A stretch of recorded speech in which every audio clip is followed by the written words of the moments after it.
इत्तिफाक मिल रहा, इंतशार इख्तिलाफ की हवा में आप उड़ गए, तो तुम्हारी बात अल्लाह माफ फरमाए क्या हशर होने वाला है खुदा बेहतर जानता है।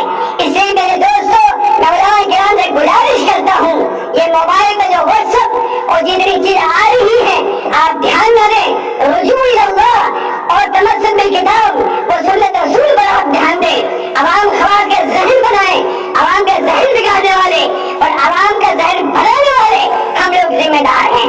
आइमा की जिम्मेदारी बनती है, खुदाबा की जिम्मेदारी बनती है, अहले मदार की जिम्मेदारी बनती है, एक एक फर्द की वो एक एक फर्द की बिल्कुल जहन साजी करें, उलमा की कदर कराएं, मदारिस की कदर कराएं, मकातिब की कदर कराएं, खानकाहों की कदर कराएं, तबलीग की कदर कराएं। हर एतबार से आप लोग जहन साजी करें।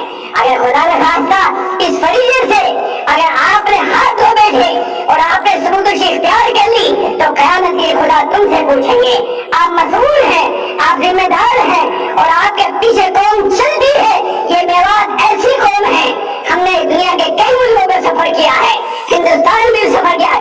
मैं कसम खा के कह सकता हूँ, मेवात जैसा इलाका, मेवात जैसा मैदान तुमको दुनिया में कहीं भी दिन की खिदमत के लिए नहीं मिलेगा। अगर आपको अपनी कौम को संभालना है और सुधारना है और आपने नहीं कर दीन अगर पेवस करना है, तो आप खड़े हो जाएं और आज से तौबा कर लें कि मजीद अपनी कोशिशों को तेज करें और सुन्नतों की पाबंदी, हदीसों की पाबंदी, कुरान करीम पर अमल और अल्लाह के नबी की किताब पर अमल, ये करना आप सिखाएं। इख्तिलाफ इंतशार को हवा न दें और वहां पर पैर लगाने की, कदर लगाने की भरपूर कोशिश